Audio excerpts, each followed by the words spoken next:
Hey, everybody. It is the Tim Gillette Show. I'm Tim Gillette, your host, and we're here with another great guest to share with you about their story and how they became successful. Today's guest is a good friend of mine. All right. So we've known each other for quite a few years. All right. If you've watched my old happy hours, he's been on my happy hours a lot.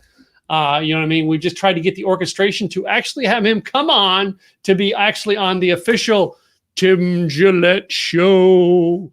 But hey, it's cool to actually have people on, and I connect with a lot of these people over the years on Blab. You know what I mean? Different live streaming platforms now with StreamYard, and even some people with Be Live. Yeah, I talked to a few people who use Be Live. Yeah, one or two, but you know what I mean? The cool people came over to StreamYard. Anyway, today's guest is Dan Goodwin. All right. I actually have met Dan years ago through going through the actual concepts with Blab and everything. And then when I went with my 100 interviews in 30 days, Dan connected me to a ton of people who some of them became speakers at our first virtual blog and video con. And you know what I mean? Dan is very well connected. And we're going to find out today as we get to find out more about him and see what he does and how he helps people. So do me a favor, though. If you're watching on this, go ahead and share it out. If you're watching here on the live show, share it out. If you're listening to the recording, by all means, do me a favor. If this really thrills you, all right, hit the subscribe button, man. That's why we got it. So you can catch all of these when they do go live. And if you're on Apple Podcasts, by all means, subscribe to us on Apple Podcasts. We're also on YouTube and Tim Gillette Shows on Facebook, and basically we're everywhere. You need to subscribe so you can catch out and find all of these cool people that I bring to you. Today's guest with that I want to bring on to you is Mr. Dan Goodwin. Hey, Tim. Thanks for having me on the show, man. Been a long time. Welcome, man.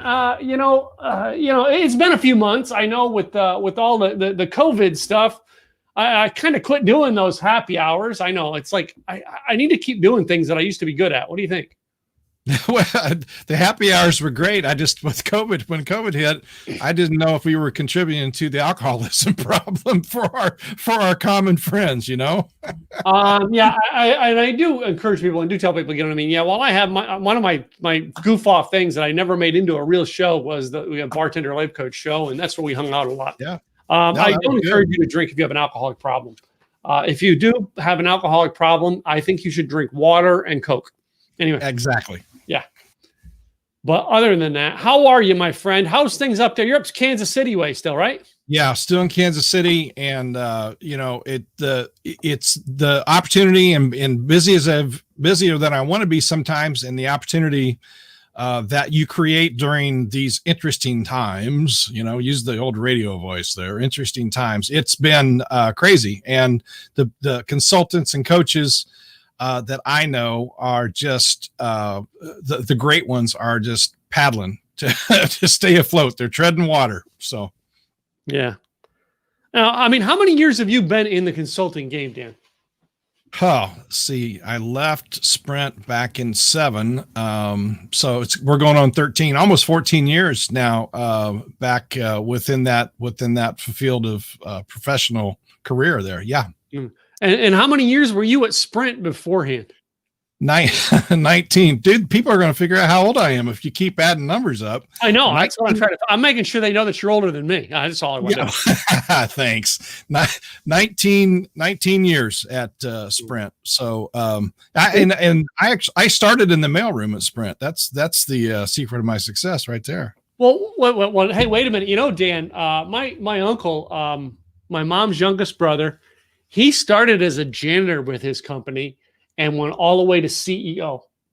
Wow. And it was an international company. And when he retired, gosh, I want to say it's been about 6-8 years now since he's retired.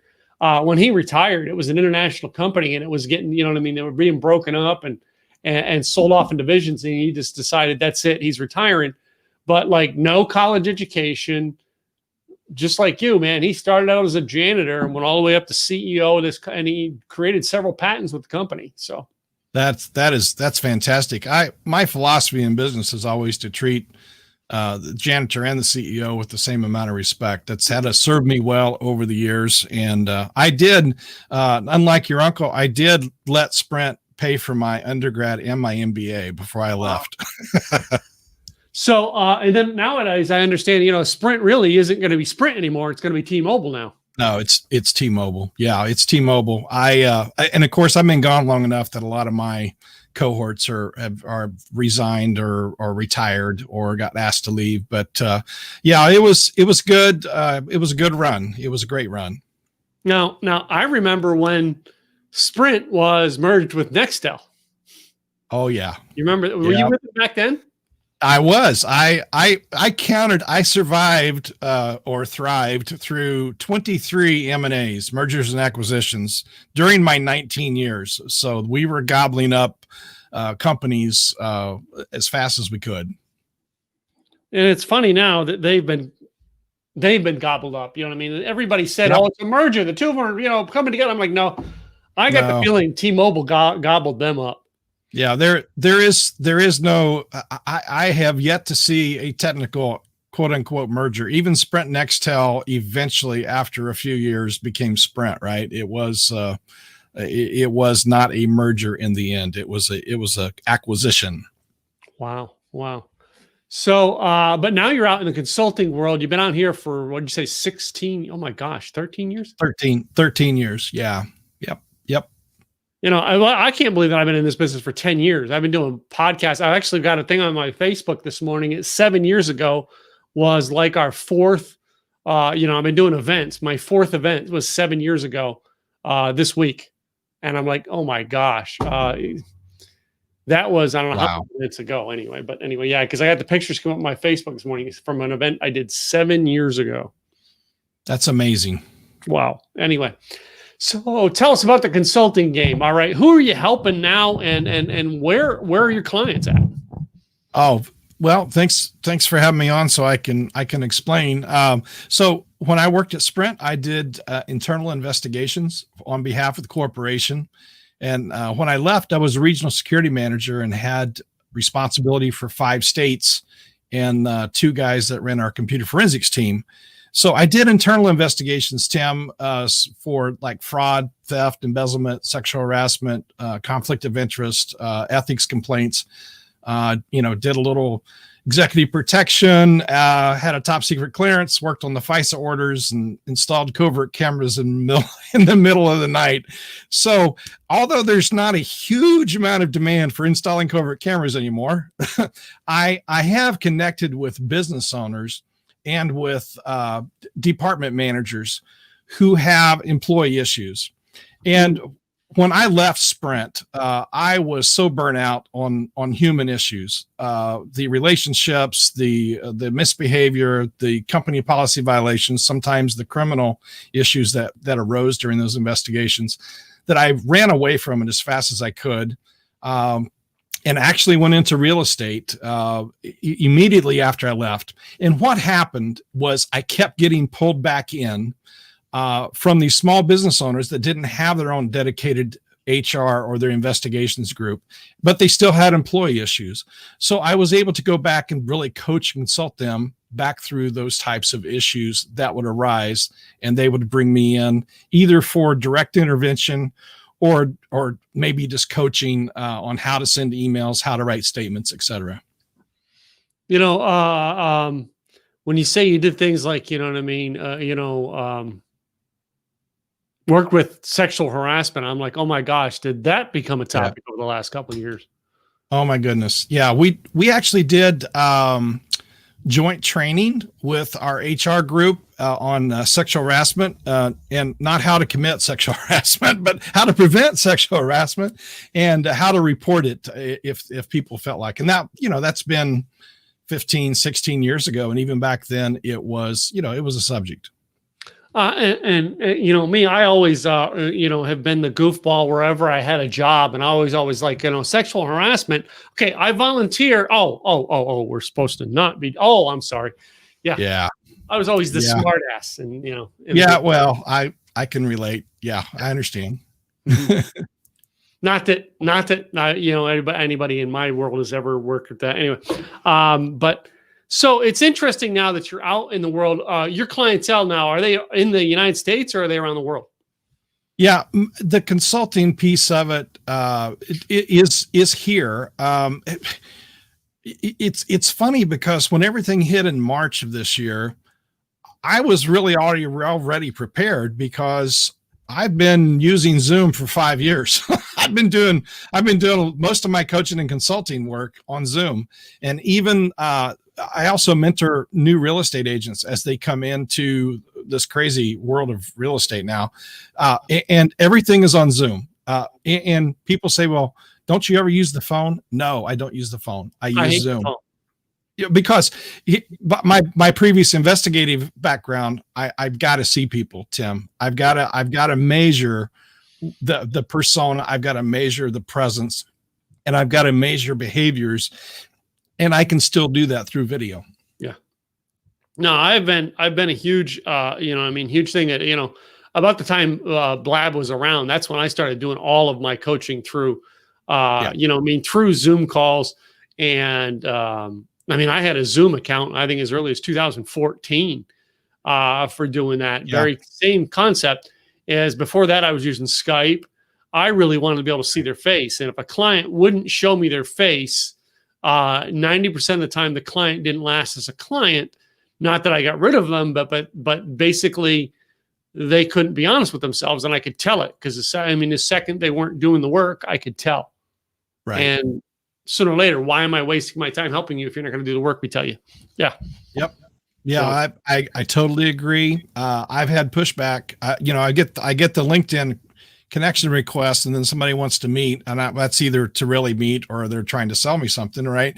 But I give them my Zoom link, and if I get any pushback, I just simply say, hey, we're probably not a fit, and I wish you all the success in the world. Have a good day, that sort of thing.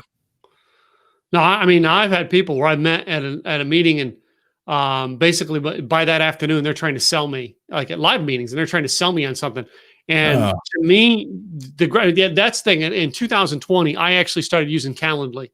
I never used the calendar type link until that.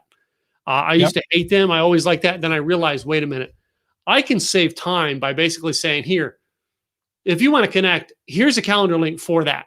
Find a space on my calendar and let's do it. And that's it. It was now a moment to go, okay, it was a dividing line. If they weren't willing to book with me, boom, they were trying to sell me on something. You know what I mean? Calendly come in and go, no, you got to book through my link. And I'm like, okay. Yeah. So. Yeah. Calendly is a powerful, powerful tool, and it does weed out the tire kicker sometimes. I've also used Calendly for a couple of years, and it is such a powerful tool. And Tim, and I think I shared this with you maybe on one of our calls, but I only allow the get to know you meetings from 1 to 3, Monday through Friday, 1 to 3, because if I didn't put boundaries on that, I think all I would ever do all day is just the 30-minute get to know you meetings. And I simply have to have time to do other things. Yeah. So I'm standing my desk up to finish this call. I see that. I see you're rising. You're rising up. I started wanting to do all my calls for these standing up for the interviews because I think better on my feet. And I forgot. We were talking in the beginning, and I forgot to set the desk up to do that. So anyway, so I just did it. And that's what the was if you're listening to the microphone. Anyway. So Dan, you and I, we've been connected for the years. We just recently connected in 2020 before COVID hit. You know what I mean? There's a long distance that you and I we didn't see each other until we got back into this loop of things. What have you been doing over the years? Were you, just out, or were you not doing online stuff as much? I like you have been using Zoom since 13 or 14 and doing training. And I've trained thousands of people all over the world, whether that is training on networking or training on sales. Recently, the COVID, the last 6 months has given business owners a chance to pause and take stock of where they're at. And it's also given them a chance to clean house if they need to straighten up their messes. And what they have found is they had more messes than they were really aware of. And that's how I've been keeping busy since COVID. I don't think the subject areas really haven't changed since March, but the volume of issues that people have discovered has escalated. I'll say it that way. Yeah. And for me, it was, using the COVID, I actually got more people because now they were more open to connect with me Right. on Zoom. Yep. And that was, to me, I found it interesting. But before that, I mean, I love my cocoon, to tell you the truth. If you're an introvert like me, this is like the godsend for you to be stuck inside and still being able to make money. Yeah. Yeah. Well, that's true. I told somebody the other day, I said, I think that the last 6 months has accelerated our tech issues by 3 to 5 years. Yeah. I really believe that, because it has forced people to get into the technology that without this, they may not have, they would have still been kicking and screaming, but they started to figure out they all also have to do it to survive. And it's been a great experience for some of my clients, even though it's been painful for some of my clients. Yeah. So, what is the longest client that's been with you? Have you have clients that started with you in 2007 when you started, or no? Yeah, no, probably 14, 15. Yeah, maybe 10. I don't know. It's probably 7 or 8 years. And that's more of an ad hoc relationship. It's not a retainer relationship. It is, we're getting ready to do this and we just want to run this by you. What are our blind spots? Are there any liabilities? Are there any gaping holes that we're missing? And a good business owner will ask those questions, because they don't want to get a surprise at the end. Yeah. And you know what I mean? And me, I noticed my brand, what I do today is totally different than what I did 10 years ago when I started this. Has your consulting totally changed in 13 years to what you're doing now was not what you were doing 13 years ago? Well, yes and no. And the yes part is I'm able to react quicker via technology. The no part is human issues are human issues. Fraud, theft, embezzlement, relationship issues, inappropriate behavior. Those issues are still there. Mm-hmm. And technology can be an accelerating factor in that. As I'm trying to be nice about this, it's because technology, whether it's text messages or whether it's videos, those things are forever and very difficult to deny video evidence. We won't go there, because I have a whole game of what's on TV and what we're seeing with what time of the year it is, but I won't go there. I understand. Yeah, I understand. But Dan, as I think about it, my brand has kind of changed over the past 10 years. You know what I mean? And like you said, people don't change. The people are still people. We're still going to have to help them with the issues they're going to need help with. And just when you solve this person's need, there's also somebody else who has the next need. Have you developed your consultant agency in a way that as you solve problem A, you already are researching what their problem B, C, and D are going to be? Or have you basically said, hey, we're just going to work with problem A? So when I engage with somebody, it's most of the time it is within a very specific scope of work. So Schedule A on my consulting agreement is the deliverables, right? What I'm going to help them with. And we'll have maybe 1 or 2 issues. I always know that the 1 or 2 issues are going to turn into 3 or 4 issues. Okay. Because the spider web effect, it's what we don't know that will bite us in the back end, right? So a little bit about methodology on investigations. I have a stop, look, and listen type of mentality when it comes to the construct of investigations, or we'll call them issues, because they're not all full-blown investigations. But the stop part is to gather facts and data.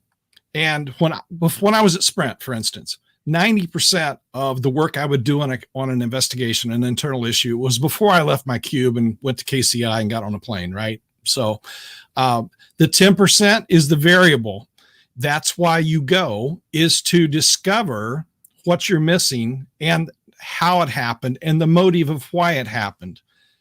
Because I can't speak to motive for somebody that has made a bad decision unless I have a chance to sit down and visit with them. So that methodology, that piece of it is very structured. Even though I will admit I'm an ADD person, the construct of the training that I went through with interrogation and interview skills set out a framework on how to do investigations to be as thorough as possible in the present moment. Mm-hmm. Cool. Now, I mean, 13 years ago, you got into consulting.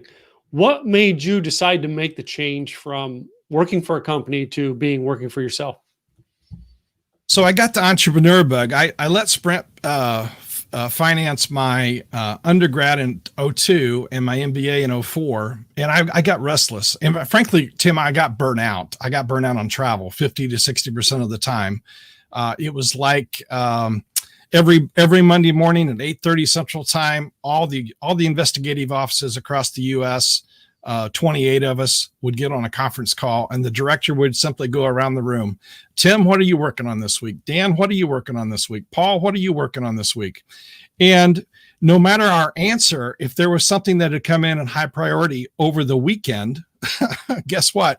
By 2:30, I'm on a plane to Dallas or to Miami or Chicago, wherever. So I was very burnt out on that piece of it, Tim. And again, I was actually running away from that in 2007, and I kept getting pulled back in. And I found out, you know what? This is my strength. This is my secret sauce, is to be able to read people, to get answers, to ask thought-provoking and pattern interrupt questions, and to get the truth. Mm-hmm. And I find it interesting because I myself, I had a company that 2003 that I just was so burnt out on the company that I wrote a do not compete in. So I got out of it. Did you have to do anything like that? Did you have to sign anything, not compete? I'm not in your industry, anything like that when you went out on your own? No, I was actually let go. I volunteered to be paroled in the end of 2006. They were doing a reduction in force, and that was negotiated out until March of 2007. So I did stay longer than I planned, but we had to allow for some transition time with some of the projects, some of the investigations, and some of the things that I was working on at the time. Okay.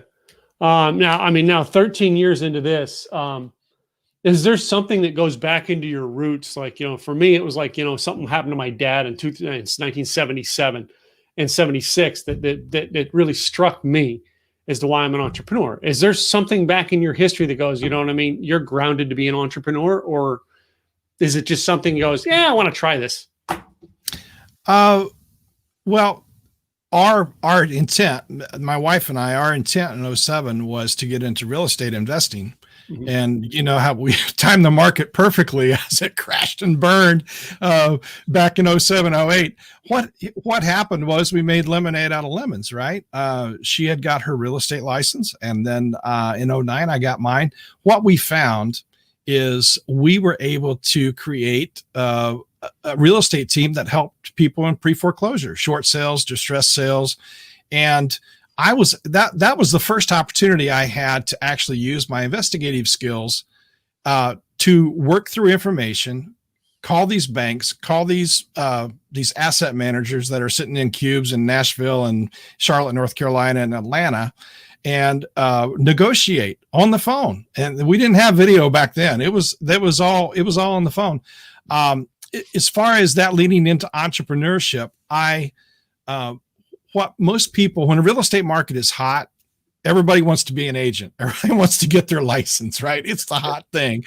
And we got in at the absolute bottom of the market. Yeah. And we were still successful because our team was running 20 to 30 short sale listings at any one time, which is, by the way, total insanity for any stretch of the imagination when it comes to peace of mind. So the entrepreneur bug and the consulting piece, I feel like I went from a W-2 employee to 1099 with nary missing a beat. I don't know that I ever had the entrepreneur bug. Mm-hmm. I sold things in junior high and high school. I did fundraisers, but I don't know that I was born an entrepreneur. Well, yeah, I don't think I was born there. I kind of developed it over the years, but it's funny that you say, it was 07. It was 09 that I got into real estate myself. And I studied it from I started studying things that I can do in real estate. I never wanted to be an agent. I just want to figure out how to invest into it and grow it. And my wife is like, she wants to buy and sell. I'm like, no, I want to buy and rent. I just want to keep buying and owning it. And, I want it to be residual income. And even now I've looked into other ways that I'm researching that I keep going, I keep getting the negatives on do and don't. But you bought in, to tell you the truth, if you could buy into 2007 to 2009, if you could buy into it and carry yourself for 3 years without having to mortgage too hard, the property I bought's worth more than twice. The properties I bought are worth more than twice what I paid for them in 2009 right now. Absolutely. More than twice. And I still own them. I still own one of them, but I got rid of most of them. 2014, we bought what was the one we used to live in, and then we bought this one in 18. But still, 2014, what we bought in 2014 is worth double what we paid for it in 2014. Yeah. So, you're looking at it, you're going, you made wise choices along the way. Now, let me go back through your history when I bring that up to wise choices and tell you why I went about that. Is if we go back to before you went to work for a job, as a kid, how many wise choices versus dumb choices did you make? Oh, yeah, but it's going to be in the high 90s, one way or the other. As in 90% or as in 90 out of 1,000? Let's get that right now. Yeah. No, 90%. I tell people my dad always told me I was, air quotes, an active child, whatever that means, right? So I've always been an instigator. I've always been I took after my mom, life of the party, always ready for a laugh, always ready for a joke, which is puzzling to my family and friends who never saw Mr. Investigator out of me because they couldn't believe people were confessing to wrongdoing to the guy that, used to be the instigator of everything that would create chaos in life. So, it's very interesting, guys, if you're just tuning in, all right, Dan Goodwin is our guest today. All right. He works with CYA Consulting and, he's our guest today, old friend, and just asking him some good old questions about him.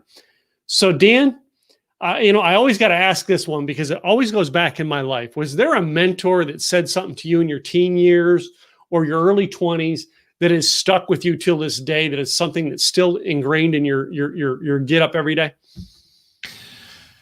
That is a great question. I've had several mentors over my life. There was one gentleman here in town that I did lawn work when I was in high school. His name was Dr. Forrest Haggard, and he opened my eyes to look out to the world outside the lens of the very conservative circle that I grew up in. So that would be the first one. And we had many thought-provoking, mind-bending conversations when he was alive. The second one happened while I was at Sprint, actually United Telephone, which was the one of the precursors of Sprint. Mm-hmm. And I had a boss that took me under his wing after suffering a terrible boss for years and absolutely walked me through business, through life, made some good choices. And his name's Steve, and he's been an inspiration to me and helped me navigate and learn the political landscape of a major corporation. to know what can be said, when it can be said, and who it can be said to. Yeah. I always find a difference because most everybody I see that I have on the show, Dan, they always go back to, there's always somebody in the past who kind of like was that little mentor, dad at work, if you want, you know what I mean? Coach Absolutely. that was your soccer coach or something. And it's like always, there's something always there is connected. And I was recently on a call with a guy named Bo Eason, and he talks about, there's something happened to you between 9 and 11 years of age that is the reason you are who you are today. And I'm like, boy, you aren't kidding, man. The guy knows me anyway. Interesting. So, what is the plans that you have? Going forward. So we're going to come out. We're going to come out of this COVID thing in the next year or so. What are you doing going forward in 2021 that's going to really maybe take a big step for your consulting business or help your clients?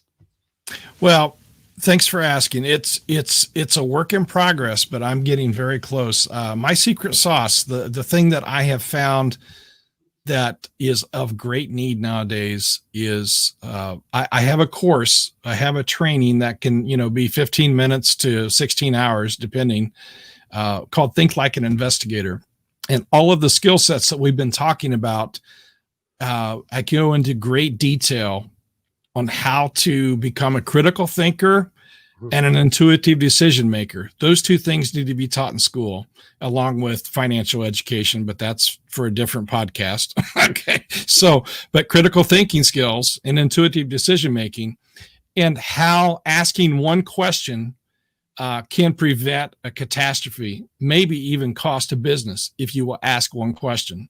I asked a question on my Facebook page the other day. I said, how do you proactively solve a problem that you don't yet know you have? And that's a little brain twist, right? It's a pattern interrupt. How do you proactively solve a problem you don't yet know you have? And the whole thing is based upon taking a pause for the cause and stopping and breathing and examining and getting a benchmark for where you're at. A lot of companies are doing it, and a lot of companies are disturbed by some things they have identified that could cause them problems in the future if they don't take steps now. So when I work with a scale-up company, for instance, Tim, I help them vet people, processes, systems, and connect them to money if they need to ramp up, because 80% of the time a scale-up opportunity needs some sort of cash infusion. But the main thing, systems and processes we can fix. Those can be leveraged and those can be fixed. The main thing is talent, is people, because when people have bootstrapped their business and they have gone 2 to 5 years, maybe $500,000 to $2 million in rev, maybe have 12 employees, the people that got them to that level, 80 to 90% of the time will not be the people to take them to the $5, $10, $15 million level. Mm-hmm. Because you have to up level.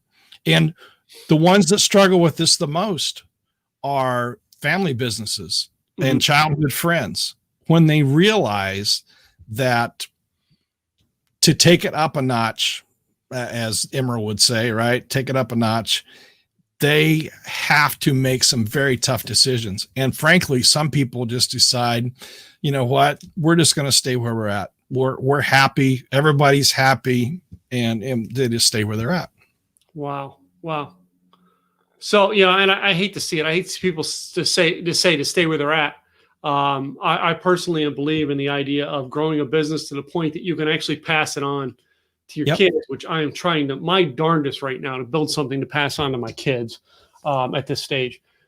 But, a lot of people, Dan, have been looking for motivation over the last couple of months. And I'm going to ask you, I personally start my day out with a song that I have for motivation. Do you have something you do every morning to get you up and get you going? Oh, yeah. Let me preface this and just say, if the spouse is not home, the music is loud. So it's Sirius XM. It's the 80s channel for the most part, because I'm a child of the late 70s, early 80s. And that's what I do to get pumped. Now, conversely, if I'm in creative mode, it's smooth jazz. That's what motivates me and keeps me. And then I'm weird in some ways that I actually like to dive into the psychology piece of people. And this latest book I got, Snakes in Suits: When Psychopaths Go to Work. And oh my goodness, it is. I know that I thought now it sounds like I'm just nerding out on it, but the whole investigative game is all about NLP. It's all about negotiation. It's all about psychology and psychiatry, and it's amazing to me. It's just the power of the human mind is absolutely amazing to me, and how it can be manipulated. Separate little plug. If you haven't seen The Social Dilemma on Netflix yet, I highly recommend it. It will absolutely make your blood boil. But anyway, that's no extra charge. I just threw that one in for free. Cool. Well, man, I appreciate you, Dan, coming on the show today, sharing your information with people. Why don't we list a website so we make sure people can get a hold of you once we get off here? Sure. What is your website you've got? Ourconnectedlives.com, and that will get you to contact information. My primary method of communication is LinkedIn, and you can find me there too. CYA Consulting. By the way, CYA means cover your assets. I don't know. Some people have heard it differently, so I just wanted to clarify that it was cover your assets. Cover your assets. A little tongue in cheek. I know. So, Dan, I appreciate you coming on today. As we finish up the broadcast, I always like to finish up with a fun game. All right. If you've heard about my game, right? Yeah. I like to play this game called This or That. No, I seen it on Sammy Hagar's show. We know that I'm cooler than Sammy Hagar. So he can pull it off. I can do it. Right. Right. So I got about 8 questions here today that I've actually put on the piece of paper. Just for you, Dan Goodwin. Bring it on. So number one, I ask this one to everybody, and that is Star Wars or Star Trek? Star Trek. Star Trek. All right. Were you like Captain Kirk or Captain Picard? Captain Picard. Picard. Okay. But the original series was better, but Captain Picard was still the better captain. Yeah. I love William Shatner. It was just the overacting and the campiness, which, I mean, it made him famous. It made him famous. It was, and he embraced it. He leaned into that. So, did you see the commercials that are on TV right now for Uber Eats with the actor that plays Picard and the actor who plays Luke Skywalker? I have not. That sounds interesting, though. I bet it's hilarious. Yeah, because they're Star Wars versus Star Trek, but they're not really in character, but they kind of are in character. Oh, it's hilarious. Nice. Yeah. Nice. Well, Patrick Stewart and Mark Hamill can probably pull that off. So they pull it off very well. So my next one's got to go to, all right, over the past week, we've actually had, and I'm going to throw this in here as I ask the question. We had a very tragic thing in our worlds, you and I, because we both love 80s music. But if you had to choose for lead singers of Van Halen, was it Sammy or Dave your favorite? It was Dave from a talent standpoint, Sammy from an attitude standpoint. I like them both, but Dave is the most wackiest, craziest front man in all of music business. But Sammy's work ethic, but Dave's the answer, even though I love both of them. Yeah. Well, I always say I loved Dave, but they had more hits and they were more successful with Sammy, even though I know it was the foundation of what started them. So, and I was reading everything I was reading this week. Do you know that and it got leaked out on the Howard Stern show, is that actually Sammy and Eddie were texting since the beginning of the year. They just keep it quiet because they didn't want anybody to think that, they said they knew they were never going to have a reunion, but they didn't want people to start thinking they were having a reunion, but they were talking because of Eddie's health. They reached out and talked to each other. That much respect for that. That is warms my heart because, man, you know what I mean? Eddie knew his time was up and he wanted to cover all bridges and to see all the tributes from all the people who you thought were his enemy. I mean, come on, Dave, Valerie. Yeah. Well, I think I saw something that Valerie and Wolfie were actually at his bedside. At his side when he died. Yeah. Yeah. Yeah. What a tribute. So. I still think there is a great chance that we could do a Van Halen reunion. No, this is totally off the subject, I know, but I mean, there's a chance for a Van Halen reunion. If Wolfie plays lead, Michael Anthony comes back to play bass, and Sammy and Dave decide they're going to do a switch off on stage. Yeah. All right. Yeah, I think that would be the ultimate tribute to Eddie Van Halen. Anyway, enough with my view. Let's move on. If you're riding in the car, Dan, do you listen to a podcast or do you listen to music? Music. Again, that 80s on Sirius XM? Yep. Okay. Yeah, it is. It's either that or channel 66, which is smooth jazz. Sometimes I'll drop it down to 7. Also, I'm a big EDM fan. I don't know, Tim, if you know that or not. Armin van Buuren is like a god in EDM. And when you said Dave a while ago, Armin actually did a remix of Jump. Yeah. And a couple of years ago in Miami at the EDM festival in Miami, he played that and Dave came out on stage and killed it. Now, Dave's got an ego bigger than the state of Florida, but he absolutely killed it. And I would encourage everybody to go watch that on YouTube. It's like one of the greatest, one of the greatest EDM crossover to 80s rock that I've ever seen. Cool. So I'm going to move on here and let's go to a food product. Would you rather have a taco or hamburger? Taco. All right. Easy. Whose barbecue is better, Kansas City or South Carolina? Oh, please. Is that really a question? Dude. I had to slip it in just to see if he'd catch it. Oh, dude. Okay. When COVID's over, you come up, we'll do a barbecue crawl, man. I'll take you to the 5 best ones in all city. No, I know. I just had to get your opinion because you just about got a bad word out of me. So, Wait. I'm not done. I may have more. Careful. Coffee or tea? Coffee. All right. Yeah. Who's going to win a Super Bowl this year? Kansas City Chiefs or the Dallas Cowboys? Yeah. Yeah. Right. Okay. I think the interview's over. I mean, oh my God. Really? Again, these are designed to be fun questions, ladies and gentlemen. Well, yeah. There you go. Yeah. We know the Cowboys are not going to win another Super Bowl because, it's the tornadoes. It's the safest place to be in Texas is Cowboy Stadium because there's never touchdowns going there. There you go. So anyway, 2 more I got here. My next one is the toilet paper on the roll. Does it go over or under at your house? Over. And I've got everybody trained. Well, one of my kids were home. They're gone now, but everybody got trained. Cool.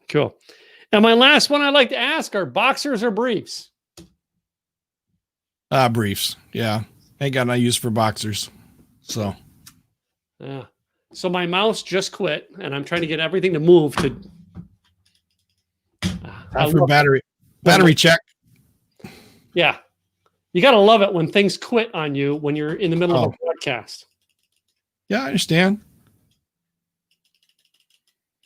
Yep. Just like that. My mouse quit. How do you like that? And I got no way to actually connect the actual ways to get things on here because it won't connect.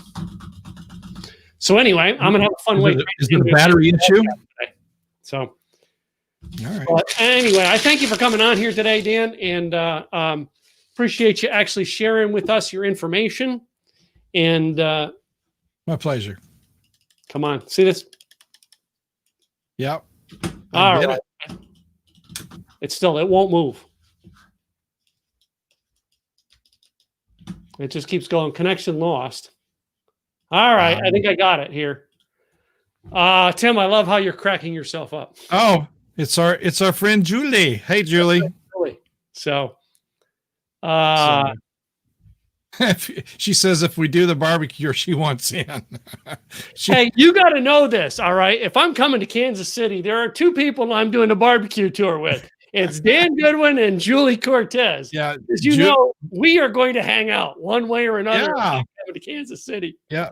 So Julie and I only live about probably within 5 miles of each other. So we've been connected, I think, longer than you and I have been connected, probably, Tim. Yeah, so. You actually introduced me to Julie, and she was Julie, was on my podcast, and then I had her come back and speak, and I might try to get her back to speak again at one of my virtual conferences. She was dynamite. Everybody loved her at my virtual conference. So yeah, I'm going to probably bring her back again because she really is a good fit. So good people.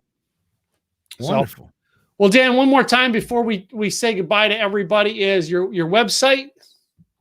ourconnectedlives.com, and that'll get you where you need to be to reach out. Okay. Well, again, appreciate you being on the show for us, Dan. All right, sharing your information with us today and sharing your heart and your path to how you got here. Always, buddy. It's always good to connect with you, so you know. So, and guys, hey, if you're listening in, all right, to our show today, you, the listener, I want to thank you, the listener, for tuning in. We bring these people to you, and if you know somebody who should be on the show, by all means, go to timgillette.com/podcast interview to apply to be on the show, and we would love to see if you're a great fit for our show. If you haven't by now, go over and check ourconnectedlives.com. Check out Dan Goodwin. See what he is all about. Connect to him on as many places as possible, and you'll see why him and I are friends. I'm Tim Gillette with the Tim Gillette Show. I'll be back again soon with another guest. In the meantime, have a good day.